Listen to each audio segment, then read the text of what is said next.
Uy, anong tinitingin-tingin dyan? O sige ganito, may challenge ako sa inyo.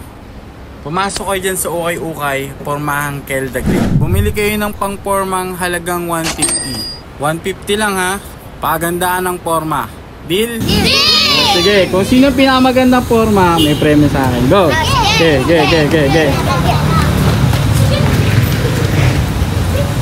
Kasi ayun nagkamali ka. Sana ang kasama ko ngayon. Kung naniwala ka sa mga plano ko noon, nainip ka sa haba mabilis ng panahon. Bumitaw sa di malaman na rason, pero alam ko na yun. Ngayong gumagana na yung dating pinaplano. Sana ang kasama paglipad ng eroplano. Tinupad mo sana mga pangakong napako. Huwag ka namang gago, hindi ka magbabago.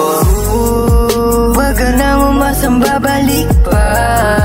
Di ka naniwala sa'kin, di ba? Ba't ngayon ika'y nangangamusta? Tawagan kita, sabi mo sagot ko wag na. Wag na, wag ka nang umasang ako'y babalik pa sa'yo. Di kita gusto yun.